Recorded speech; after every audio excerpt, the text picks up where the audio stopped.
black divorced maid calls a billionaire and says his son is unconscious on the street. He probably delivered hundreds of divorce papers, seen every possible reaction from tears to rage to desperate bargaining. But this? Have you ever smiled in the face of betrayal? Hi viewers, kindly tell us where you're watching from and what time it is. Warm welcome to the family. Enjoy the story. She smiled when the divorce papers hit her desk, not because she was happy, but because she'd been counting down to this moment for 3 years. The Atlanta skyline gleamed through floor-to-ceiling windows as the lawyer's Italian leather shoes clicked against marble floors, each step echoing like a countdown timer in the corporate suite.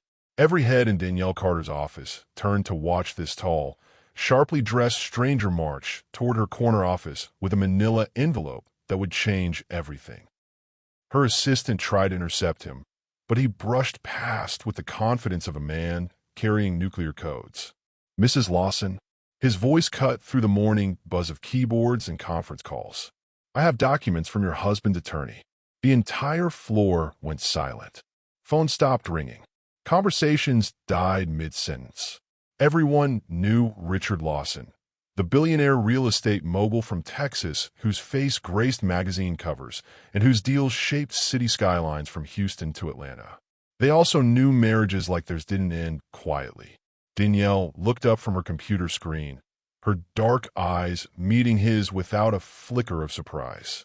She'd been expecting this visit for months, watching Richard's late nights stretch longer, his business trips multiply, his touch grow colder. While other wives might have confronted him, Danielle had done something far more dangerous. She prepared. Divorce papers? She asked, though she already knew the answer. The lawyer nodded, placing the thick envelope on her glass desk like he was delivering a death sentence. Around the office, her colleagues held their breath, waiting for the breakdown, the tears, the dramatic collapse they'd seen in movies. Instead, Danielle smiled. Not the bitter smile of a woman scorned, not the fake smile of someone pretending to be fine. This was something else entirely. The smile of a chess player who'd been waiting for her opponent to make exactly this move. She reached into her desk drawer with deliberate calm, her manicured fingers finding a sealed envelope she'd prepared weeks ago.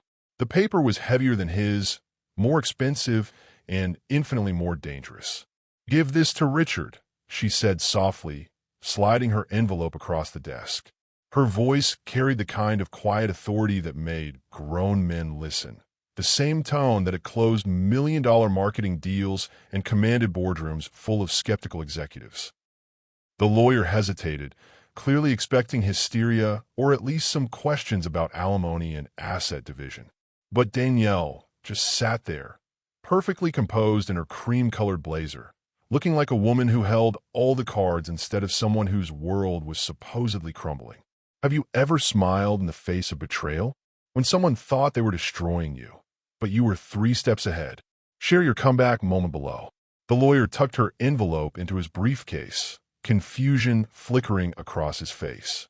He'd probably delivered hundreds of divorce papers, seen every possible reaction from tears to rage to desperate bargaining. But this calm, calculated response clearly wasn't in his playbook. As he left, clicking his way back across the marble floor, the office remained frozen. Danielle's assistant appeared at her door, eyes wide with concern. Should I cancel your meetings? Danielle shook her head, her fingers already tracing the edge of a second envelope hidden in her drawer, one that contained enough evidence to destroy Richard's empire brick by brick. No. Today, everything changes. The whispers started before the elevator doors even closed behind the lawyer. By lunch, the entire building would know that Danielle Carter Lawson had been served divorce papers and had responded with nothing but a smile and a mysterious envelope of her own. What they didn't know was that inside that envelope lay 3 years of carefully documented evidence, bank records that told stories Richard never wanted told, and photographs that would make any wife file for divorce. But Danielle wasn't just any wife. She was a strategist who turned her husband's betrayal into the foundation of his destruction. Richard Lawson thought he was untouchable, a self-made king in a kingdom of concrete and steel, until the day his queen decided to play chess instead of checkers. Dallas sprawled beneath his penthouse like conquered territory, every building either owned or influenced by his empire, every skyline altered by his vision. From his floor-to-ceiling windows, Richard could see the construction cranes working on his latest project, a 40-story testament to what happened when a man refused to accept limitations. He'd built this empire with his own hands, starting as a construction worker who'd saved every penny, studied every night, and clawed his way from hard hats to boardrooms. 20 years later, Richard Lawson Development owned commercial properties from Texas to Georgia, employed over 3,000 people, and generated enough revenue to fund small countries. But success had taught him that everything was negotiable, everything had a price, and everyone could be bought or controlled. It was a philosophy that worked brilliantly in business and had been slowly poisoning his marriage for 3 years. His phone buzzed against the mahogany desk, interrupting his thoughts. The caller ID showed his lawyer's office, the same man he'd sent to serve Danielle the divorce papers that morning. Richard had chosen the most public, humiliating way possible to deliver them, wanting to break her spirit before the real negotiations began. "It's done," he expected to hear. Maybe something about her crying, begging for a second chance, or hiring her own lawyer in a panic. What he didn't expect was confusion in his attorney's voice. "She didn't cry," the lawyer said slowly. "She didn't ask questions about assets or custody. She just smiled and gave me this." There was a pause, the sound of paper rustling. "Should I open it?" Richard's jaw tightened. This wasn't how Danielle was supposed to react. She was supposed to be devastated, desperate, willing to accept whatever crumbs he offered just to avoid a public divorce battle. That was how these things worked when you held all the power. Do you know someone who needs to control everything? What happens when that control starts slipping? Tell me about power struggles you've witnessed. He remembered the first time he'd seen her at that networking event in Charlotte. She'd been presenting a marketing campaign to a room full of suits who clearly underestimated the young black woman from Chicago's South Side. But Richard had watched her command that room with quiet intelligence, turning skeptics into believers with nothing but data and determination. The attraction had been instant and intense, not just physical, though she was stunning in a way that made men forget their own names. It was her mind that hooked him, sharp enough to match his ambition, strong enough to challenge his ideas. For the first time in his life, Richard had met someone who didn't automatically defer to his wealth and power. Their courtship had been a battle of equals, intellectual foreplay disguised as business dinners. She'd made him work for every smile, every conversation, every moment of her attention. When she finally said yes to marrying him, Richard had felt like he'd conquered something precious and rare. But conquest and partnership were two different things, and Richard had never learned the difference. Slowly, systematically, he'd tried to mold their marriage into another business deal he could control. Her opinions became suggestions he could ignore. Her career became a hobby he could redirect. Her independence became a problem he needed to solve. The affairs had started as power plays, proof that he could have anything and anyone he wanted. The business dealings had grown shadier as his need for control expanded beyond legal boundaries. He'd convinced himself that what Danielle didn't know couldn't hurt her, that what she couldn't prove didn't matter. "Open it," he told his lawyer now, settling back in his leather chair. Whatever game Danielle thought she was playing, he had lawyers, accountants, and private investigators ready to handle any surprise she might throw his way. In his world, money bought solutions to every problem. The silence on the other end of the phone stretched too long. Then, in a voice barely above a whisper, "Richard, we need to talk. In person. Now." The envelope sat unopened on his mahogany desk like a ticking bomb, but Richard Lawson had built his empire on the belief that he could handle any explosion. He had no idea that his wife had spent 3 years collecting the dynamite. Danielle Carter learned early that survival meant being smarter, not louder, a lesson that would save her marriage and destroy her husband's empire.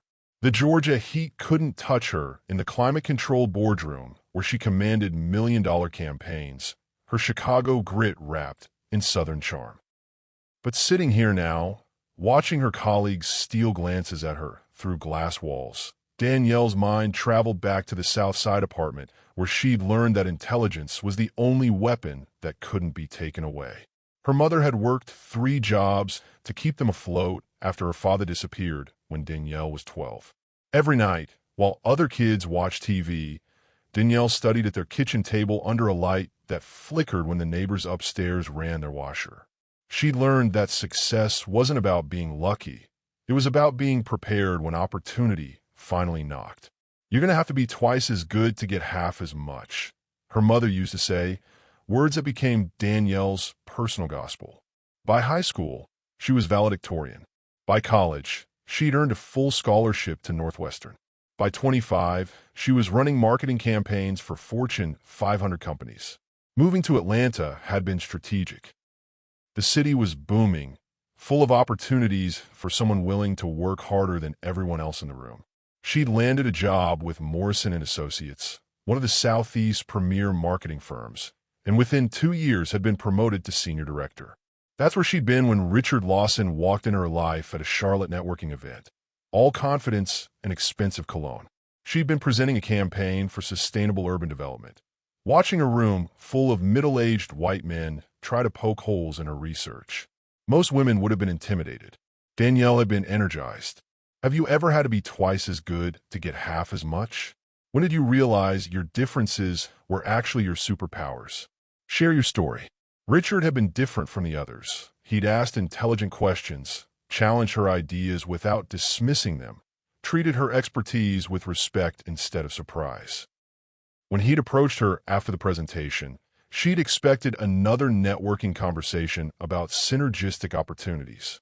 Instead, he'd asked her about growing up in Chicago, about her mother, about the books stacked on her desk. Their first date had lasted 6 hours, conversation flowing from business to books to dreams they'd never shared with anyone else. He'd been impressed by her ambition. She'd been intrigued by his vulnerability. Underneath the billionaire exterior was a construction worker's son who remembered what it felt like to have nothing. The proposal had come 8 months later, romantic and public, and everything a girl from the South Side had never dared to dream about. The wedding had made local magazine covers. The self-made mogul and the brilliant strategist, a modern American love story that proved barriers were meant to be broken. For the first year, it had felt like a fairy tale. Richard had supported her career, celebrated her successes, treated her as an equal partner in building something beautiful together. But slowly, subtly, things began to shift. Her opinions became suggestions. Her career became secondary to his. Her independence became something that needed managing. The first affair had been a shock that nearly broke her. But instead of confronting Richard directly, Danielle had done something smarter. She'd started watching, learning, documenting. If her marriage was going to end, she'd be ready. If her husband was playing games, she'd learn the rules better than he did. 3 years ago, she'd installed security cameras in their Atlanta mansion. Not for burglars, for her husband. What she captured would make any wife file for divorce. But Danielle wasn't any wife. She was a strategist who understood that knowledge was power, and power was everything. The cameras had revealed more than affairs. They'd shown late-night meetings with clients, handshakes over deals that skirted legal boundaries, conversations about moving money that should have stayed where it was. While Richard thought he was betraying her trust, he'd actually been building her case. Now, as she sat in her office fielding concerned looks from colleagues who thought her world was falling apart, Danielle allowed herself a small smile. They had no idea that today wasn't the end of her story.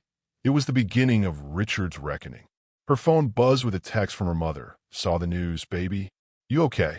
She typed back quickly. "Never been better. About to show everyone what happens when you underestimate a girl from Chicago. The best revenge isn't served cold. It's served with evidence, timestamps, and crystal clear video quality." The mansion security room hummed with technology, multiple screens showing empty rooms, while one displayed exactly what she needed to see. Danielle sat in the leather chair Richard had never bothered to use, watching her marriage dissolve in high definition while building the foundation of his destruction. It had started 3 months after their second anniversary, when Richard's late meetings began stretching past midnight and his phone started buzzing with messages he'd answer in another room. Other wives might have hired private investigators or confronted their husbands directly. Danielle had done something far more strategic. She turned their home into a recording studio. The security company had been easy to convince. "I travel a lot for work," she'd explained to the installer, "and Richard's often in Dallas. I just want to feel safe." Within a week, cameras covered every room except their bedroom and bathrooms. She wasn't interested in voyeurism, just evidence. The first recording that changed everything came on a Tuesday night in October. She'd been in Chicago for a client presentation when her phone buzzed with a security alert. Someone had entered the house at 11:47 p.m. She'd pulled up the app expecting to see Richard returning from another late dinner, but instead watched him unlock the front door for a woman who definitely wasn't his wife. Her heart had hammered against her ribs as she watched them move through her living room. His hands, already reaching for buttons on a dress Danielle had complimented at a charity gala just weeks before. The woman was someone she knew. Not well, but enough to make the betrayal cut deeper than anonymous infidelity. What would you sacrifice for someone you love? How far would you go before crossing your own boundaries? Tell me in the comments below. But instead of turning off the feed and confronting him when she got home, Danielle had done something that surprised even herself. She'd started a new folder on her laptop labeled Insurance Files and Hit Record. If Richard wanted to play games in her house, she'd make sure every move was documented. The second shock came 2 weeks later during another business meeting that had nothing to do with real estate development. This time, the woman wasn't someone from their social circle. It was someone from Danielle's professional world. Someone who'd sat in her office, shared coffee and confidences. Someone she trusted with client information and personal struggles. Watching her business partner's hand slide down Richard's chest while they discussed which of Danielle's clients had the most accessible accounts had been like ice water in her veins. This wasn't just about a cheating husband anymore. This was about her entire professional world being compromised by people she trusted most. That night, Danielle had made a decision that would change everything. Instead of confronting either of them, she'd started building what she privately called her nuclear option. Evidence so comprehensive and damaging that when she finally chose to use it, there would be no defense, no negotiation, no way for Richard to charm or buy his way out of consequences. The pattern had become sickeningly predictable. Richard would manufacture a reason to be out of town or working late. The same women would rotate through her home like it was their private club. And while they thought they were keeping secrets, Danielle was building a library of evidence that would eventually destroy every life it touched. But the real breakthrough had come 6 months ago, when she'd installed audio recording equipment in Richard's home office. That's when she discovered that the affairs were just the beginning. Late-night conversations revealed financial crimes, client funds being moved to accounts they'd never authorized, forged signatures on documents that would leave innocent people responsible for debts they'd never agreed to take on. The woman leaving Richard's home office at 2 a.m. wasn't just any affair. She was Danielle's own business partner, the person she trusted most outside her marriage. And the documents they'd been reviewing weren't love letters. They were evidence of a conspiracy that would destroy dozens of lives while making Richard and his accomplices rich. As she watched the familiar scene play out on her screens, Danielle felt something inside her shift from hurt to purpose.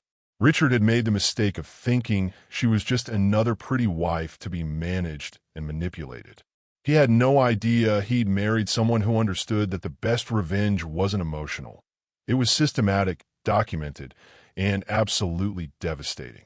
She thought her business partner was covering for her absences from the office. Turns out, she was covering Richard's tracks instead.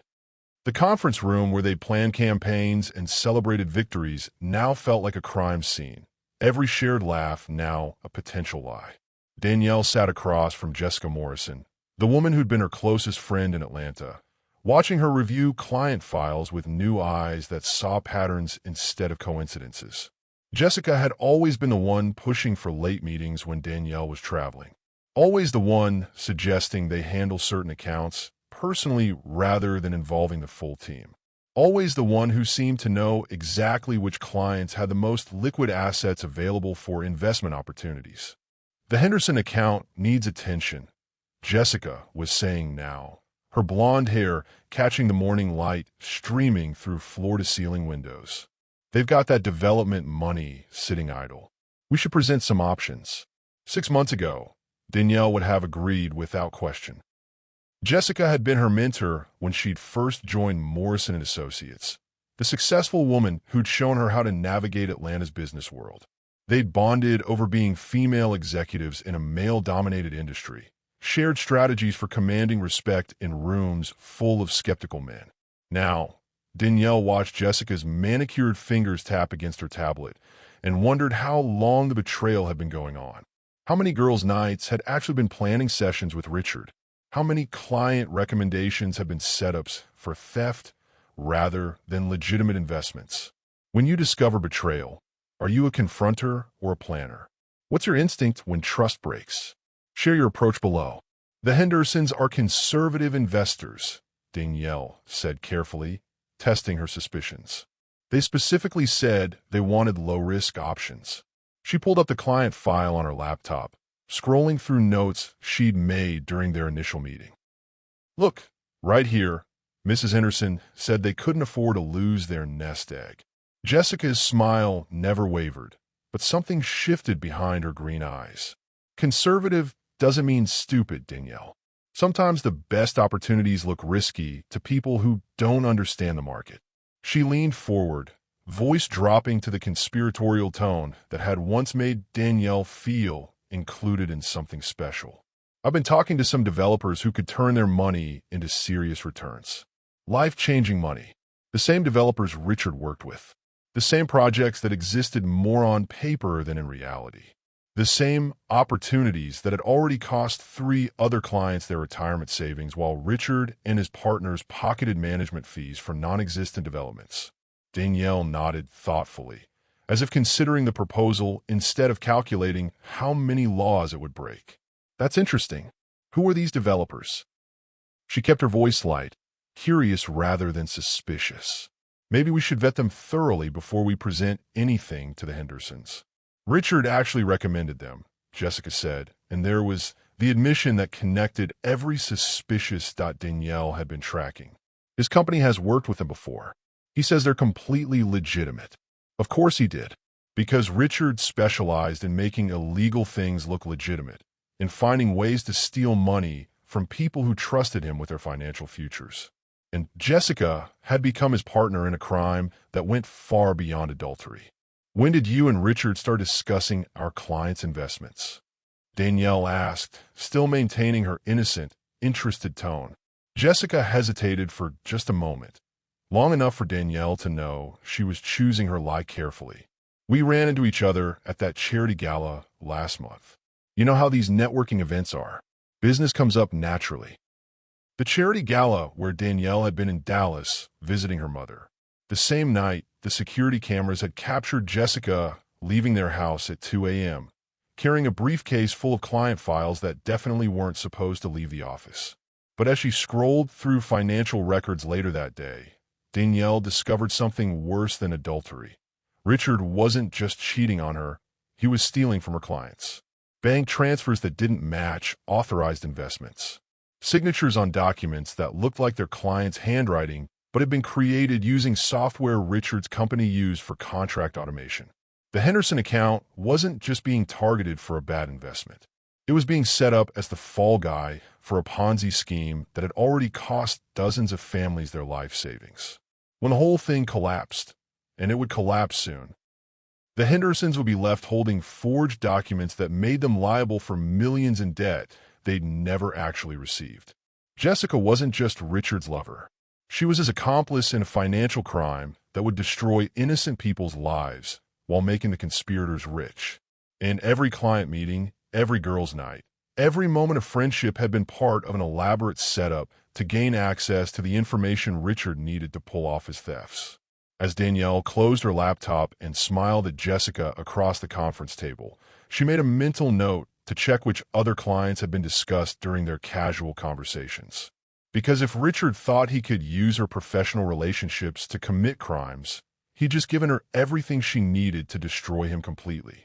The bank transfers led to offshore accounts, but the names on those accounts made her blood freeze. Her own clients weren't just being robbed, they were being set up to take the fall. Adultery breaks hearts, but embezzlement breaks empires, and Danielle held the receipts for both. Numbers told stories that hearts couldn't lie about, spreadsheets revealing betrayals deeper than any bedroom confession. Danielle sat in her home office at 3 a.m., surrounded by printouts and coffee cups, following money trails that led to places darker than she'd ever imagined. The Henderson account had been the key that unlocked everything. What looked like a simple investment opportunity was actually part of a complex web designed to steal retirement funds, while making the victims responsible for debts they'd never agreed to take on. Richard's system was brilliant in its cruelty. He'd identify wealthy clients through Jessica's access to Morrison and Associates files. Then he'd create fake development projects. Luxury condos that would never be built, commercial properties that existed only on paper, investment opportunities that were nothing more than elaborate theft schemes. The clients would sign documents they thought authorized modest investments, but those signatures were being copied onto loan agreements for millions of dollars.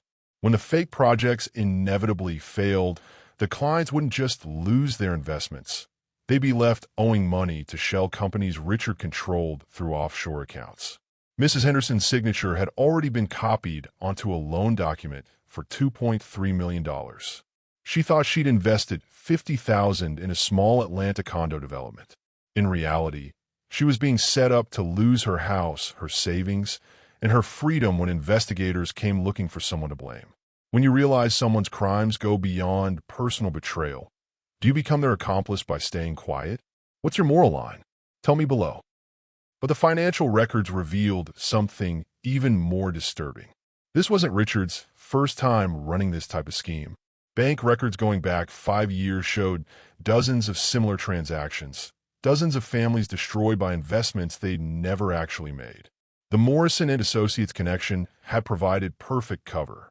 Jessica's reputation gave credibility to investment opportunities that should have raised red flags.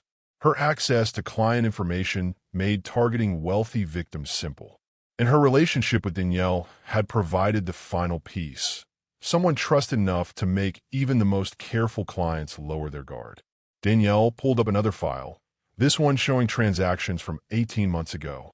The Patterson family had lost their farm in North Georgia after investing in a development project that turned out to be vacant land Richard had purchased for back taxes. The official story was that they'd borrowed heavily against their property to fund a get-rich-quick scheme that went bad. The truth was that they'd been robbed by forged documents and fake contracts. How many other families had been destroyed by Richard's greed?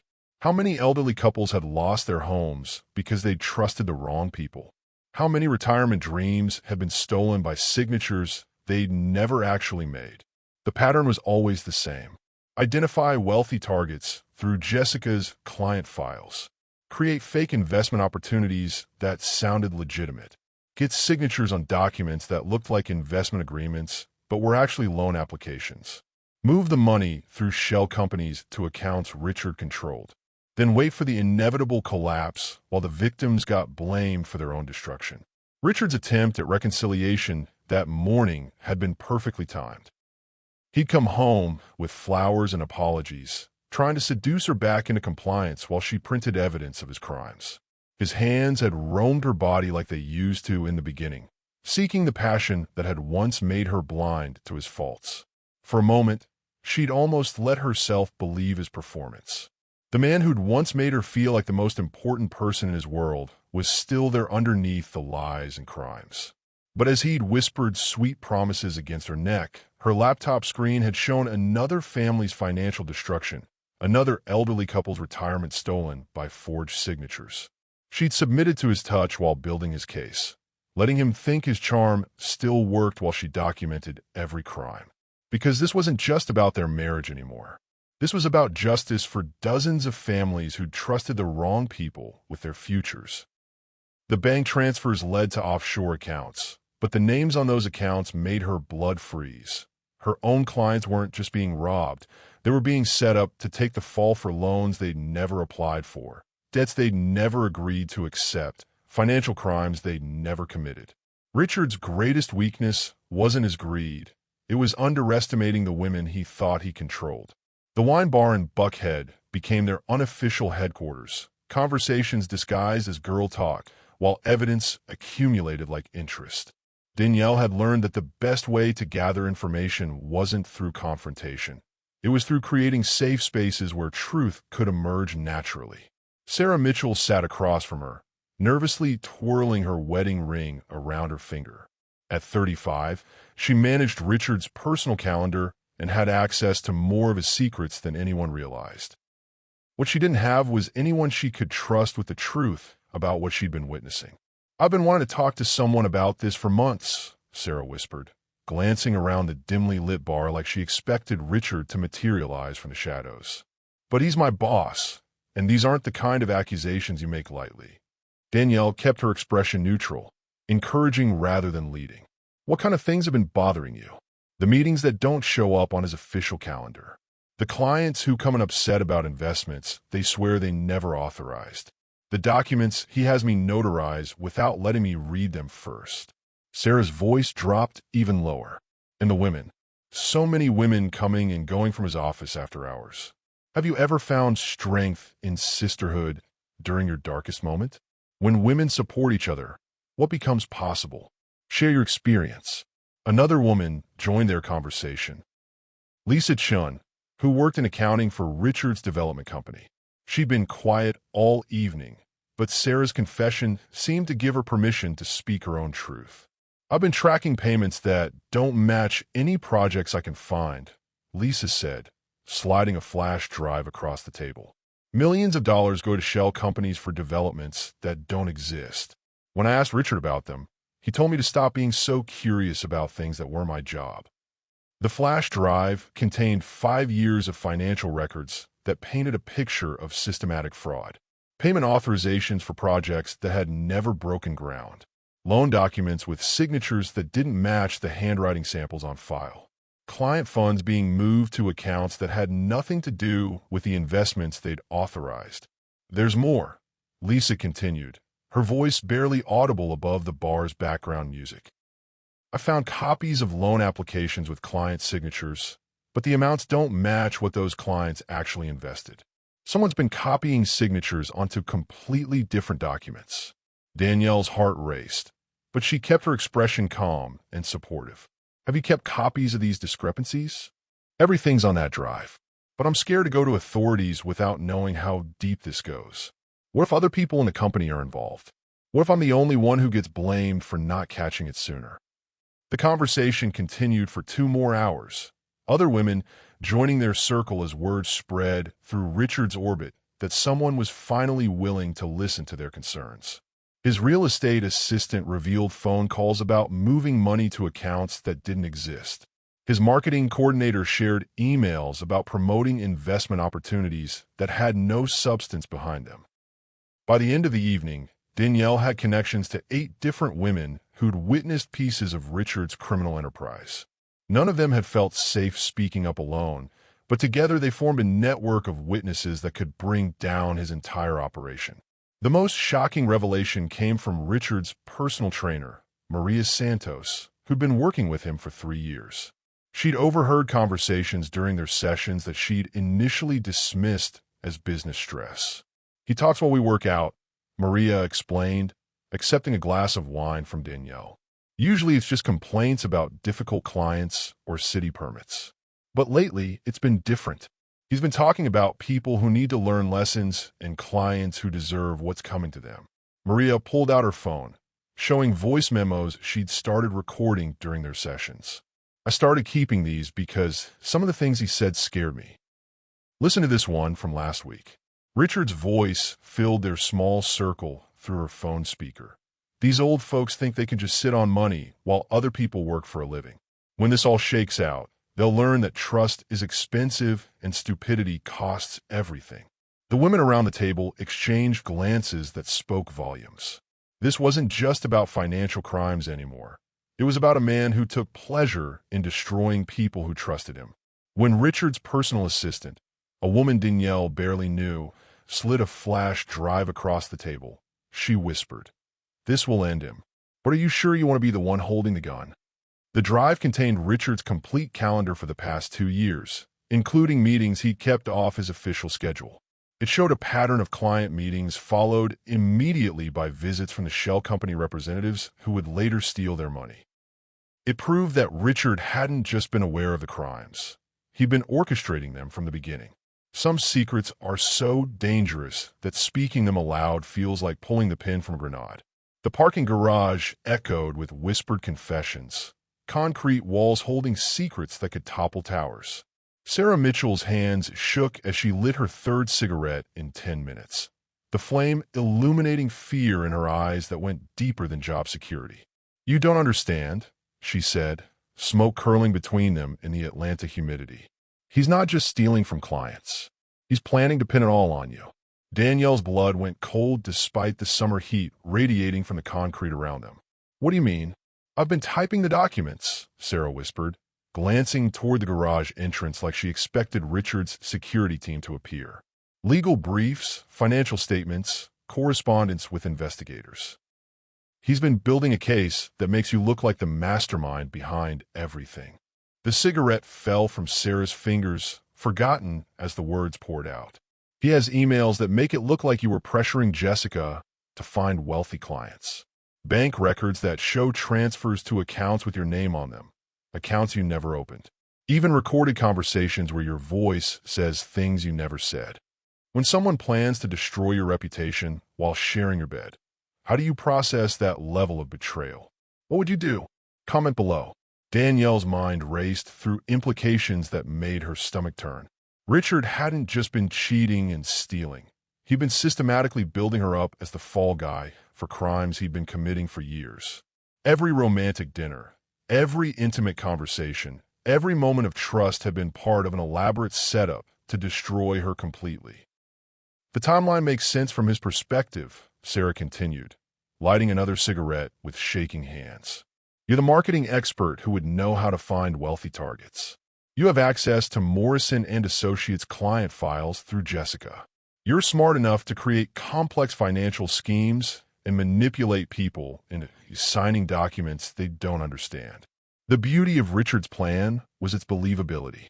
Danielle did have the skills and access to pull off financial crimes on this scale. Her marketing background had taught her how to identify vulnerable targets and craft compelling narratives. Her relationship with Jessica provided the perfect cover for accessing sensitive client information. "When did he start preparing this?" Danielle asked, though part of her already knew the answer. "Right after your second anniversary," Sarah said. "That's when he started having me create duplicate files for everything, keeping records that would support his version of events. He's been building this case for 3 years, Danielle. Every romantic gesture, every business decision, every moment of your marriage has been designed to support his story that you're the criminal mastermind." The parking garage felt smaller suddenly, concrete walls closing in as the scope of Richard's betrayal became clear. He hadn't just been unfaithful. He'd been setting up the woman he'd promised to love and protect as the perfect scapegoat for crimes that would send her to prison for decades. "There's more," Sarah said, dropping her cigarette and crushing it under her heel. "He's been working with federal investigators for 6 months, positioning himself as a concerned husband who discovered his wife's crimes. He has recordings of conversations where he expresses shock and dismay about your supposed activities." Danielle's last attempt at physical connection with Richard took on new meaning now. 3 nights ago, she'd initiated intimacy, hoping to find some remnant of the man she'd married. He'd responded with passion that felt genuine, whispering promises about their future while his hands explored her body with familiar expertise. But even as he'd made love to her with seeming devotion, he'd been recording their conversation afterward. Her sleepy confessions about wanting to help their clients find better investment opportunities had been twisted into evidence that she was actively seeking new victims for financial schemes she'd never imagined. "The divorce papers were just the opening move," Sarah explained. "He needed to establish that your marriage was failing that you might be desperate enough to steal client funds to maintain your lifestyle. The public nature of serving them was designed to make you look defensive and guilty when the criminal charges follow. Richard's plan had a timeline that made Danielle's blood run cold.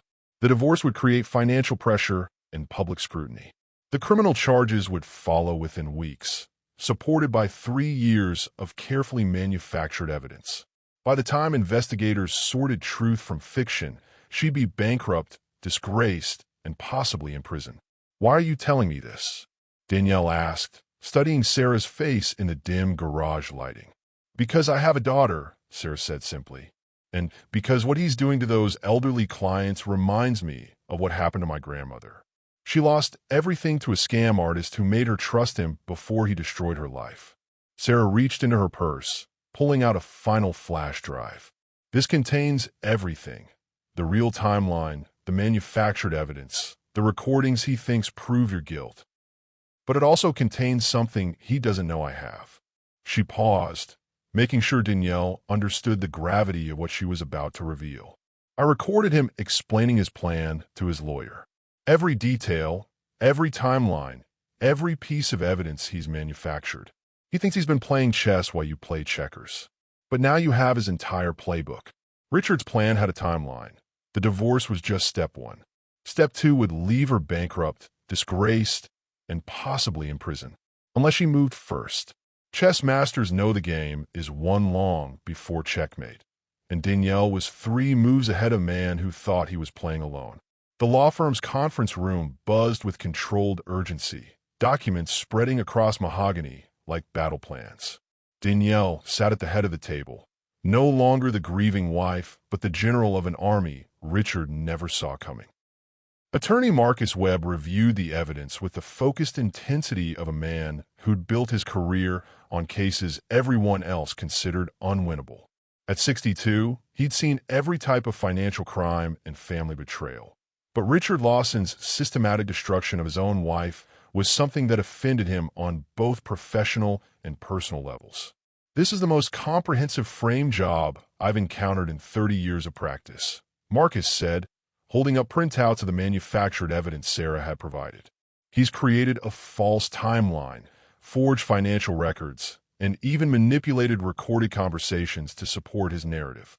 Danielle's counter-strategy team included Marcus, a forensic accountant named Rachel Torres who specialized in complex fraud cases, and a private investigator who'd spent 20 years with the FBI's Financial Crimes Division. Each brought skills that Richard had never considered his wife might access. "The beauty of his plan is its believability," Rachel explained, spreading bank records across the conference table. "You do have a marketing skills to identify wealthy targets. You did have access to client information through Jessica Morrison. On the surface, you're the perfect candidate for masterminding this type of scheme. When you decide to fight back instead of just survive, what changes inside you? Share the moment you stopped being a victim and became a warrior." But Richard had made critical mistakes in his overconfidence. The shell companies he'd created to hide stolen money had digital footprints that led directly back to his personal accounts. The forged signatures could be proven false through handwriting analysis. Most importantly, the timeline of crimes began years before Danielle had even met Jessica Morrison. "His biggest error was underestimating your intelligence," Marcus continued. "He assumed you'd react emotionally to the divorce papers, maybe hire a family lawyer who'd focus on alimony and asset division. He never considered that you'd been building your own case for 3 years. The evidence Danielle had accumulated through security cameras and financial tracking painted a completely different picture than Richard's manufactured narrative. Her recordings showed him discussing crimes she'd supposedly masterminded, revealing knowledge of details he should have discovered only through investigation. Private investigator James Knox had spent the past week following money trails that led through a maze of offshore accounts and shell companies. What he'd found was a criminal enterprise that extended far beyond Richard's real estate business. "He's been running this scam for at least 7 years," James explained, pointing to bank records that predated Danielle's involvement in Richard's life. "We've identified 43 separate victims across Texas, Georgia, and North Carolina. The total theft exceeds $12 million. But the most damaging evidence came from Richard's own communications. His emails with co-conspirators revealed not just the crimes themselves, but his specific plans for framing Danielle. Messages discussing how to manufacture evidence, how to manipulate recorded conversations, and how to present her as the mastermind behind schemes she'd never imagined. He's been positioning himself as a concerned husband who discovered his wife's crimes, Rachel said, reviewing transcripts of Richard's conversations with federal investigators. But these same communications prove he was orchestrating everything while building her up as a scapegoat. Danielle's performance during Richard's attempts at reconciliation had been more valuable than she'd realized. His increased attentiveness, his romantic gestures, his passionate lovemaking had all been designed to elicit responses he could twist into evidence of her guilt. But the security cameras had captured his side of those interactions as well. "Look at this," Marcus said, playing audio from Richard's conversation with his lawyer. He's explaining how seducing his wife into discussing investment strategies would provide evidence of her criminal intent. But the full recording shows him initiating every conversation he later claimed proved her guilt. The counter-strategy was elegant in its simplicity. Instead of defending against Richard's accusations, they would reveal his crimes while proving his systematic frame job. The evidence Danielle had collected would demonstrate not just his guilt, but his calculated betrayal of their marriage vows and her trust. "We're not just fighting criminal charges," Marcus explained. "We're exposing a criminal enterprise that has destroyed dozens of families while framing an innocent woman as its mastermind. The prosecution will become the prosecution once they see what we have." Everything was in place: the evidence, the witnesses, the legal strategy. But Richard's next move caught her off guard. He filed for divorce, thinking he was setting the trap. He had no idea he was walking into one. The divorce papers had been his opening gambit, designed to establish financial pressure and public scrutiny that would support his criminal allegations.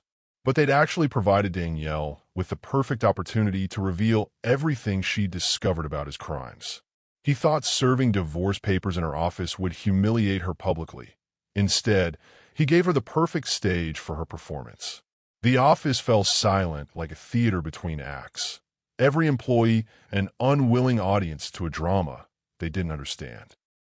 Danielle's composed reaction to receiving divorce papers had already become the talk of the building. But what happened next would make headlines across Atlanta's business community.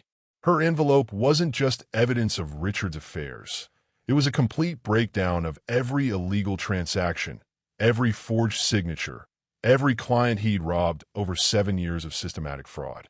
But more than that, it contained proof of his 3-year plan to frame her for his crimes, complete with timelines, manufactured evidence, and recorded conversations revealing his true intentions. The lawyer who delivered Richard's divorce papers found himself carrying evidence that would destroy the man who'd hired him. Inside Danielle's sealed envelope was a letter that read like a prosecutor's opening statement, methodically laying out crimes that went far beyond marital infidelity. Have you ever turned someone's attempt to embarrass you into your moment of power? How did it feel to flip the script? Share your victory story. "Richard," the letter began, "by the time you read this, copies of this evidence have been delivered to the FBI, the Georgia Bureau of Investigation, the Texas Attorney General's Office, and the Securities and Exchange Commission. Your crimes against dozens of innocent families are about to face the justice they deserve." The letter continued with devastating precision.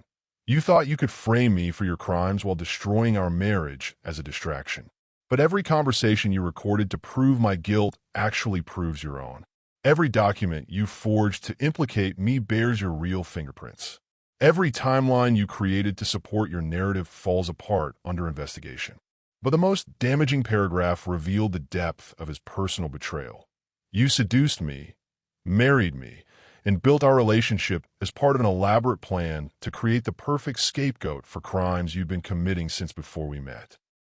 Every romantic gesture, every intimate moment, every promise of love was designed to position me as your fall guy when your criminal enterprise finally collapsed."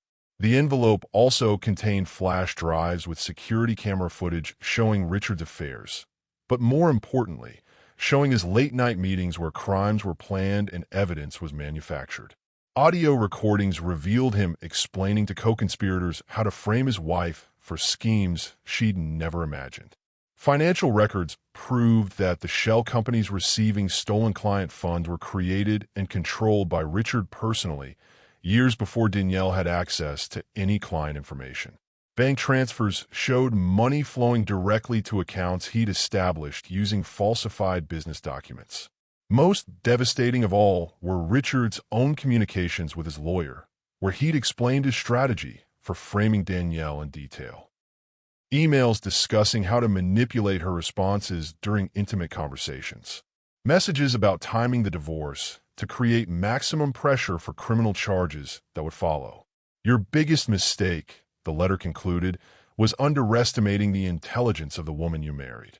While you were building a case against me, I was documenting your crimes. While you were manufacturing evidence of my guilt, I was recording proof of your systematic betrayal. Your move. The lawyer's hands trembled slightly as he folded the letter back into its envelope. This wasn't a divorce case anymore. It was evidence in what would become one of Georgia's largest financial fraud prosecutions. And he was now carrying proof that his client had committed crimes that would send him to prison for decades. Richard's panicked phone call came within an hour of his lawyer's return to the office. The controlled voice that had commanded boardrooms and intimidated competitors was replaced by something desperate and dangerous. What exactly did she give you? Richard demanded, though part of him already knew. The carefully constructed plan that had taken 3 years to build was collapsing in real time, and the woman he'd underestimated was 3 steps ahead of every move he thought he was making.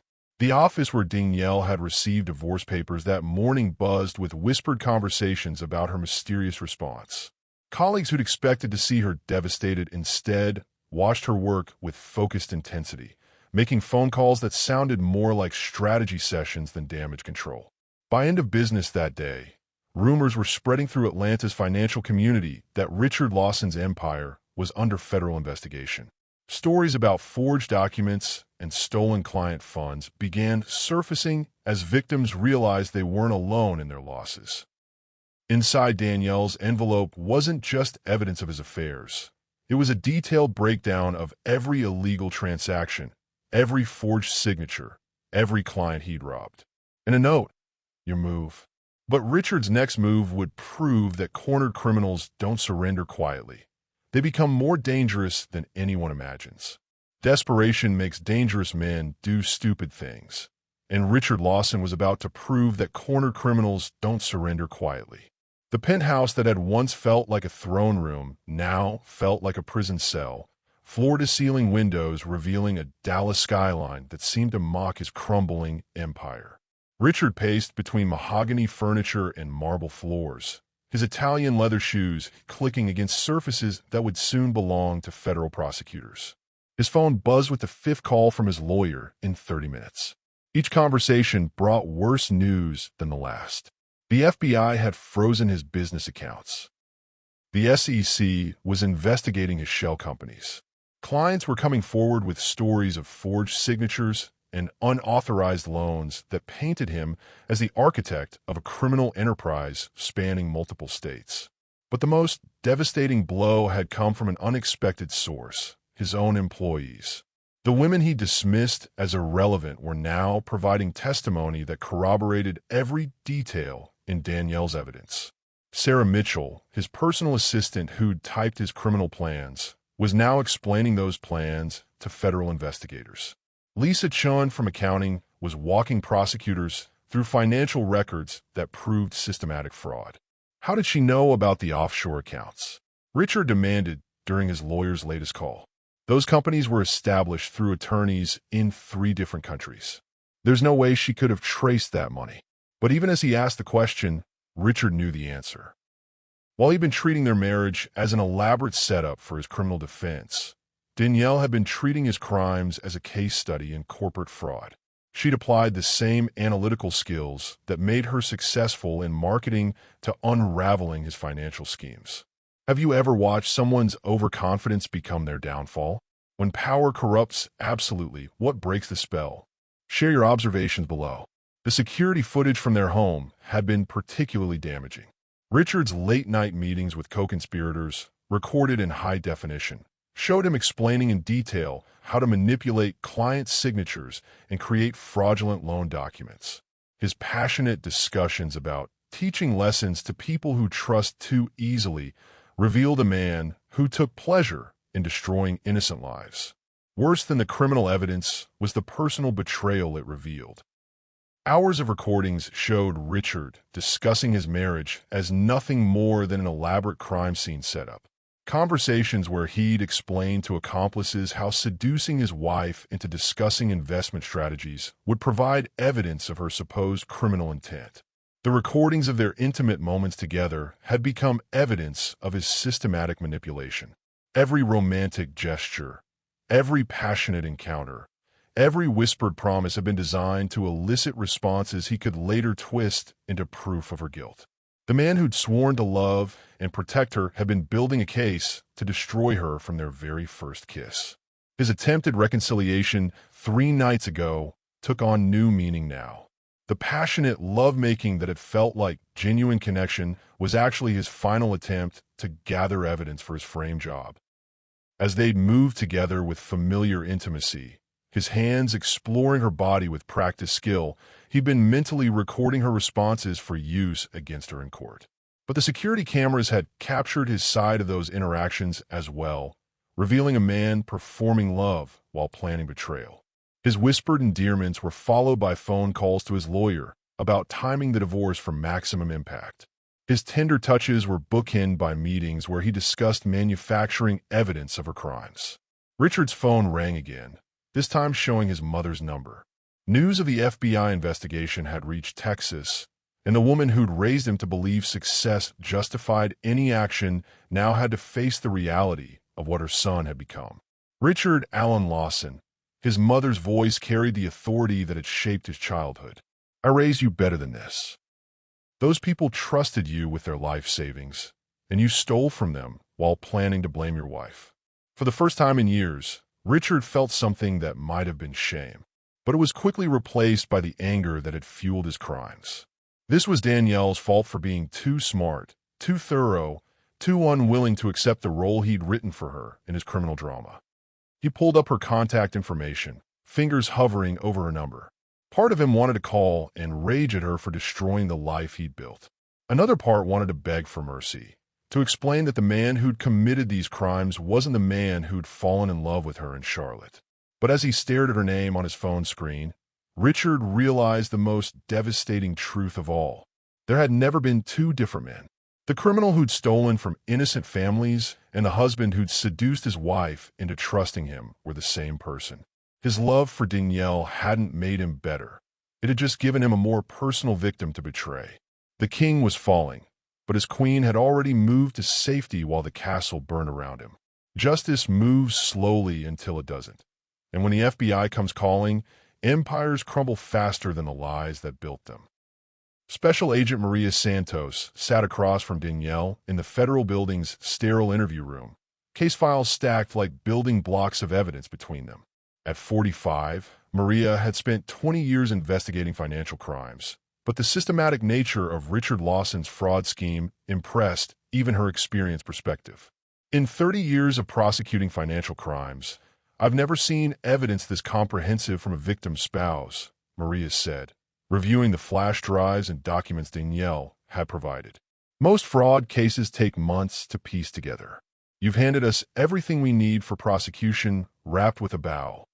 The evidence painted a picture of criminal enterprise that stretched far beyond what investigators had initially suspected.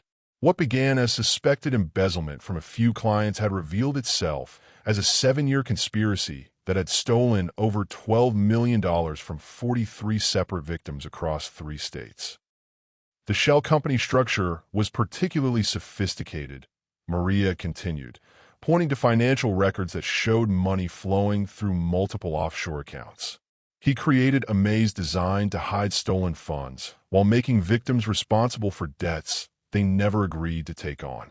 But the most shocking discovery was the systematic way Richard had planned to frame his own wife for his crimes. The manufactured evidence was so comprehensive that without Danielle's recordings and witness testimony, she might have faced decades in prison for schemes she'd never imagined. When law enforcement validates your fight for justice, how does vindication feel? What's your experience with truth finally being heard? Share below. The FBI had moved swiftly once they understood the scope of Richard's crimes. His business accounts were frozen within hours of receiving Danielle's evidence. Search warrants were executed at his offices in Dallas and Atlanta simultaneously. Electronic devices were seized from shell companies that existed only to launder stolen money. He made one critical error, Maria explained, showing Danielle printouts of Richard's own communications. Criminals always think they're smarter than their victims and investigators. But your husband documented his own crimes while building his case against you. The emails between Richard and his accomplices revealed not just the mechanics of their fraud, but their attitudes toward the people they were robbing. Messages discussing clients who deserved to lose their money for being so trusting and elderly victims who should have known better than to believe in guaranteed returns. Most damaging were Richard's communications with his lawyer, where he'd outlined his strategy for framing Danielle in detail. The systematic way he'd manipulated their intimate conversations to create evidence of her supposed guilt revealed a level of personal betrayal that shocked even experienced investigators. "We arrested him this morning," Maria said, sliding a photograph across the table. It showed Richard in handcuffs being led from his Dallas penthouse, his face a mask of disbelief and rage. He's being held without bail as a flight risk, given the offshore accounts and international shell companies. The charges were comprehensive: wire fraud, money laundering, racketeering, conspiracy, and attempted obstruction of justice. Each count carried significant prison time, and the systematic nature of his crimes meant he'd likely face sentences that would keep him incarcerated for the rest of his life. Jessica Morrison had been arrested at Morrison & Associates that same morning, led away in handcuffs while her former colleagues watched in shock. Her access to client information had made the entire scheme possible, and her romantic relationship with Richard had provided the perfect cover for their criminal partnership. "She's already asking about plea deals," Maria said with a slight smile. "Criminals always think loyalty matters until they're facing decades in prison. She's prepared to testify against your husband in exchange for reduced charges." The victims were being contacted individually, many learning for the first time that their financial losses hadn't been bad investments, but criminal theft. The Patterson family, who'd lost their farm to what they thought was their own poor judgment, discovered they'd been robbed by forged documents and false loan agreements. Mrs. Henderson, whose retirement savings Richard had planned to steal next, sent flowers to Danielle's office with a note that simply said, "Thank you for saving my family's future." But perhaps the most satisfying moment came when Maria played recordings of Richard's phone calls from jail. His conversations with his lawyer revealed a man still trying to find ways to blame his wife for crimes he'd committed, still believing he could manipulate his way out of consequences. He's asking if there's any way to make the charges about marital disputes rather than criminal fraud, Maria said, shaking her head. Even facing life in prison, he's still trying to control the narrative. The investigation had revealed something else: other victims across the country who'd been robbed by similar schemes. Richard's methods were being studied by financial crimes units in multiple states, his case becoming a textbook example of how sophisticated criminals target vulnerable victims. As Danielle left the federal building that afternoon, she felt something she hadn't experienced in years. Not just vindication, but genuine pride in using her intelligence and courage to protect innocent people from a predator who'd hidden behind charm and success. Justice was coming for Richard Lawson, but it was already here for the woman he'd tried to destroy. Some conversations can only happen between two people who once shared everything and now share nothing but the truth. The Federal Detention Center visiting room stripped away all pretense, concrete walls and metal tables reducing their relationship to its most basic elements. Danielle sat across from the man she'd married, seeing Richard clearly for perhaps the first time in their entire relationship. Prison orange didn't suit someone who'd spent years in custom Italian suits and the harsh fluorescent lighting revealed lines of stress that expensive skincare had previously hidden.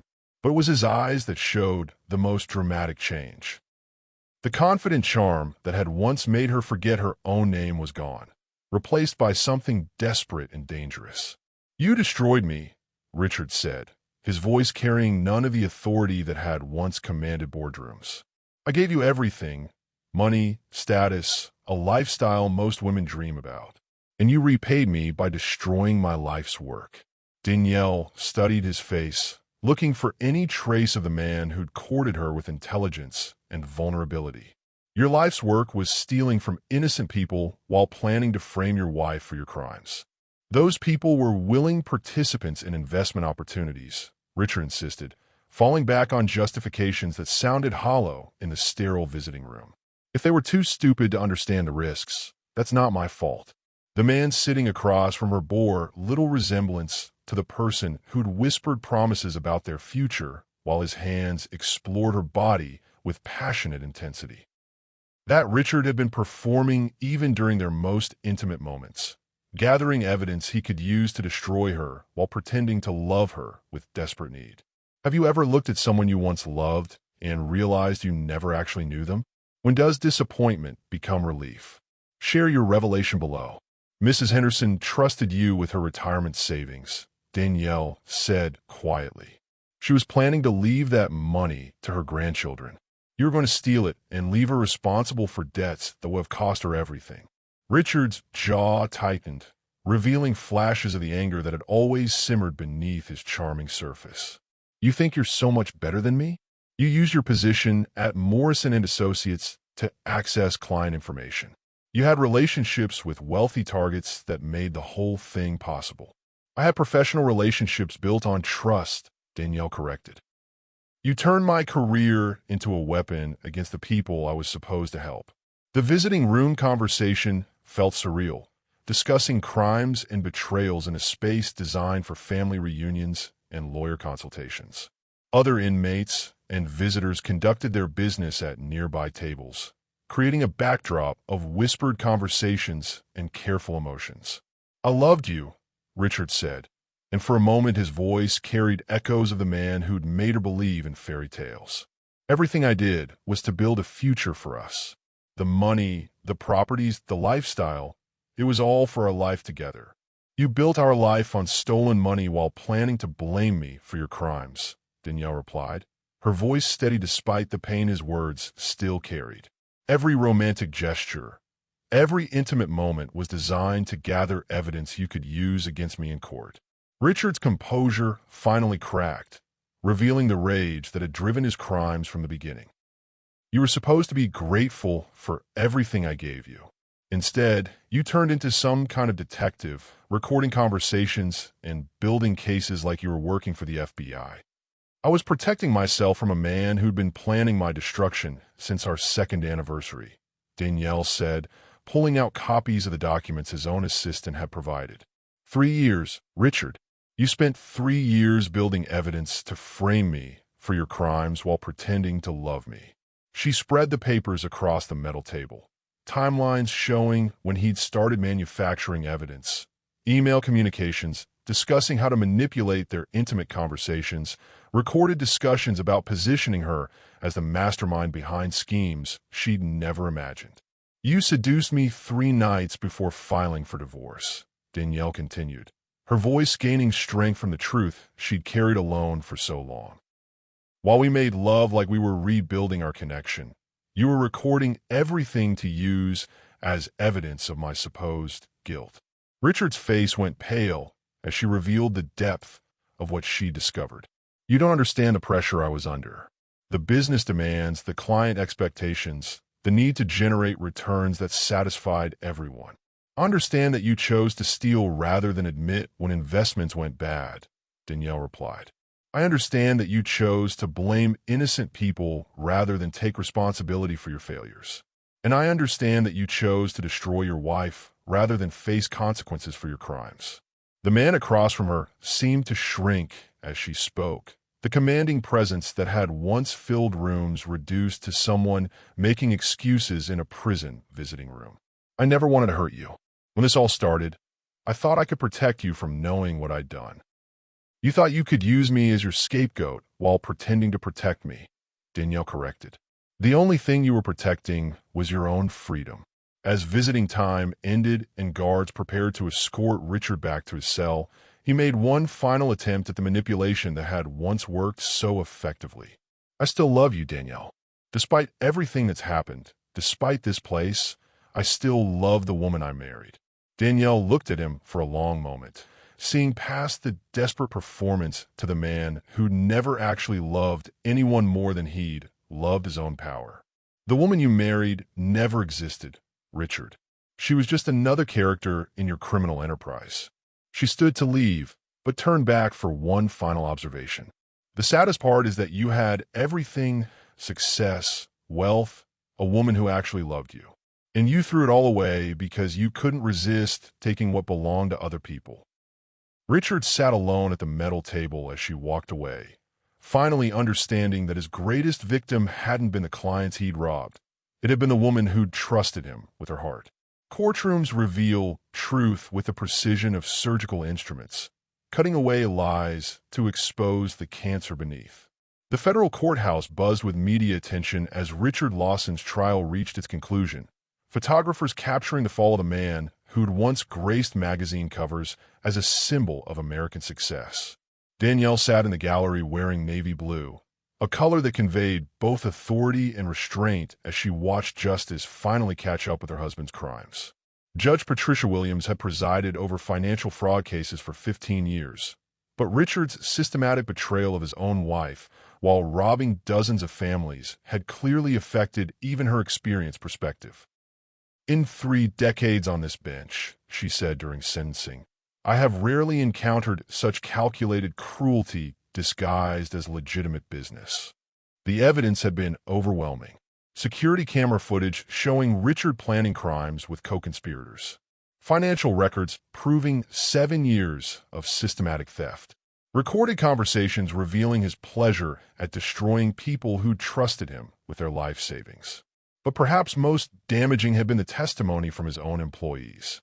Sarah Mitchell, his personal assistant, had walked the jury through documents proving Richard's 3-year plan to frame his wife for his crimes. Lisa Chun from accounting had explained the shell company structure designed to hide stolen money while making victims responsible for debts they'd never agreed to accept. The defendant created an elaborate criminal enterprise, prosecutor Janet Martinez said during closing arguments, that not only stole over $12 million from innocent families, but attempted to frame his own wife as the mastermind behind schemes she never knew existed. Jessica Morrison had testified against Richard in exchange for a reduced sentence, revealing the scope of their conspiracy and the way they'd used client information from Morrison and associates to target wealthy victims. Her testimony had been devastating, showing how professional relationships built on trust have been weaponized for criminal purposes. When systems fail you, but justice doesn't, how does vindication change your perspective? What does accountability look like in your experience? Share below. The victim impact statements had been the most powerful part of the trial. Elderly couples describing how they'd lost their retirement savings to investments that never existed. Families explaining how forged loan documents had left them responsible for debts that threatened their homes and futures. Mrs. Henderson took the stand to describe how she trusted Richard with money meant for her grandchildren's education, only to discover he'd planned to steal everything while leaving her family responsible for millions in fabricated debt. "I trusted him because his wife worked for people I respected," she said, looking directly at Richard. "He used that trust to plan our destruction." The Patterson family had flown in from North Georgia to testify about losing their farm to what they'd thought was their own poor investment judgment, only to learn they'd been victims of systematic fraud. "We blamed ourselves for years," Mr. Patterson said. "We thought we'd been greedy and stupid. We never imagined we'd been robbed by forged documents." Richard's defense had tried to paint him as a businessman whose ventures had failed due to market conditions rather than criminal intent. But the evidence of manufactured signatures, falsified loan documents, and his systematic plan to frame Danielle had made those arguments impossible to sustain. "Ladies and gentlemen of the jury," Defense attorney Robert Shun had said during his closing argument, "My client made mistakes in his business dealings, but he's not the criminal mastermind the prosecution portrays. He's a man whose ambition exceeded his judgment, not a calculating predator who planned to destroy his own wife." But the jury had seen the recordings of Richard discussing clients who deserved to lose their money for being so trusting and elderly victims who should have known better than to believe in guaranteed returns. They'd heard him explain to accomplices how seducing his wife into discussing investment strategies would provide evidence for his criminal defense. The verdict had been unanimous on all counts: guilty of wire fraud, money laundering, racketeering, conspiracy, and attempted obstruction of justice. Each conviction carried significant prison time, and Judge Williams had made clear that the sentences would reflect the scope of Richard's betrayal. "Mr. Lawson," Judge Williams said during sentencing, "you stole not just money but trust, security, and hope from dozens of families. You planned to destroy the woman who loved you most while presenting yourself as her concerned husband. This court sentences you to 25 years in federal prison without possibility of parole." As court officers led Richard away in shackles, he looked back at Danielle one final time. She met his gaze without emotion, seeing not the man she'd married, but the criminal who'd tried to destroy her while sleeping in her bed and whispering promises in her ear. Outside the courthouse, reporters asked Danielle about her feelings watching her husband's conviction. "Justice isn't about revenge," she said simply. "It's about protecting innocent people from predators who hide behind success and charm." The families Richard had targeted surrounded her with gratitude. Elderly couples whose savings had been recovered through asset seizures. Younger families whose futures had been saved by her courage to speak truth to power.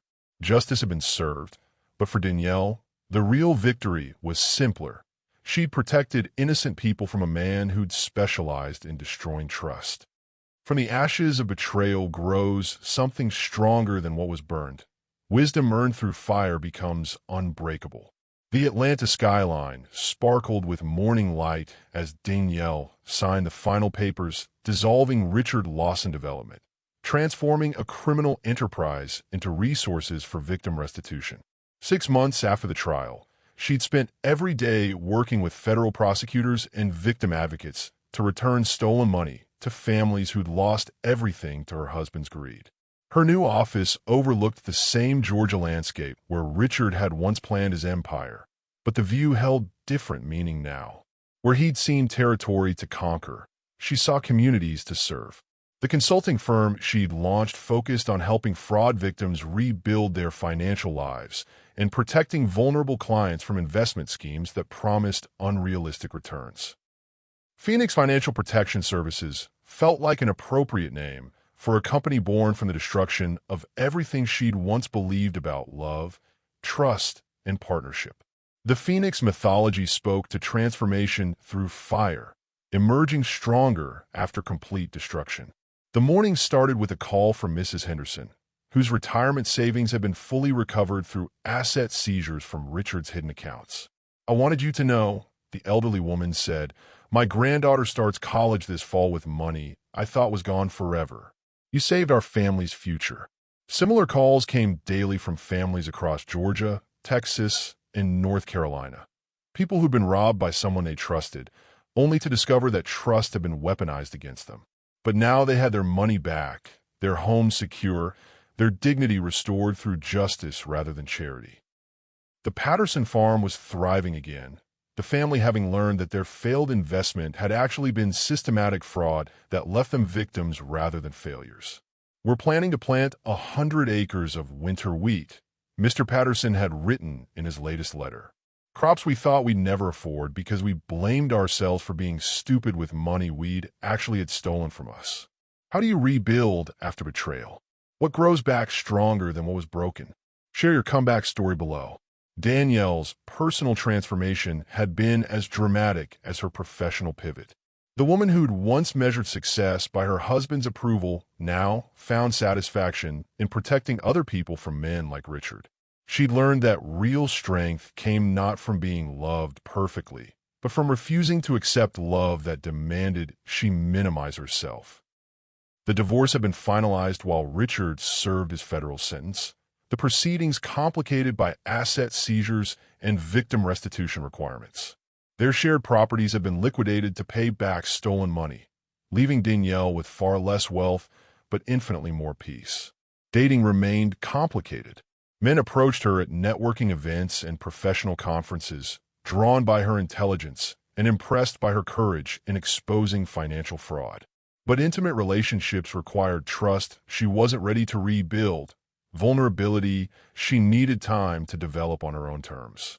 "I'm not avoiding love," she'd explained to her mother during their weekly phone calls. "I'm learning the difference between love and performance, between partnership and control, between men who support my success and men who want to use it for their own purposes." Her mother, still working in Chicago but planning retirement with money she'd saved through decades of careful budgeting, understood the wisdom in taking time to heal. "Smart women learn from their mistakes," she said. "But brilliant women learn from their mistakes while helping other people avoid the same traps." The Chicago South Side lessons that had shaped Danielle's childhood served her well in rebuilding her life. Success meant being prepared when opportunity knocked, but wisdom meant recognizing when opportunity was actually danger wearing an attractive disguise. Her work with fraud victims had revealed patterns that went far beyond financial crimes. Women who'd been manipulated by men who used love as a weapon for control. Elderly people who'd been targeted because their generation had been raised to trust rather than verify. Young families who'd been preyed upon by predators who specialized in turning hope into vulnerability. Protecting people means teaching them to protect themselves, she'd written in an article for a financial magazine. The best defense against fraud isn't just financial literacy. It's understanding how manipulative people exploit trust, hope, and love to commit crimes. Richard's letters from federal prison arrived monthly, carefully crafted attempts to regain control through manufactured remorse and strategic vulnerability. Each envelope went directly into her shredder, unopened and unread. She learned that some conversations could only lead backward, toward patterns that had nearly destroyed her. The business grew steadily, powered by referrals from grateful clients and recognition from law enforcement agencies that appreciated her expertise in financial crime prevention. Danielle testified at congressional hearings about financial fraud targeting vulnerable populations, sharing insights gained through her personal experience with systematic betrayal. But the most satisfying moments came from smaller victories. Elderly couples whose savings were protected by education they'd received at her workshops, young families who'd avoided investment schemes because they'd learned to recognize manipulation disguised as opportunity. As afternoon sunlight filled her office, Danielle reviewed case files from clients who'd come to her after discovering that trust had been weaponized against them. Each story was unique, but the patterns were familiar. Predators who specialized in identifying and exploiting the very qualities that made their victims good people. Her phone buzzed with a text from a client whose ex-husband had tried to steal her business through forged partnership agreements. "Court ruled in my favor today. Everything you try to take stays mine. Thank you for teaching me to fight smart instead of just fighting angry." The woman who'd once smiled at divorce papers because she'd been prepared for betrayal now smiled because she was preparing other people for protection. Richard had underestimated her intelligence, but more importantly, he'd underestimated her capacity to transform pain into purpose. From the ashes of a marriage built on lies, Danielle Carter had risen as someone who specialized in helping other people rise from their own destruction. The phoenix had found her wings.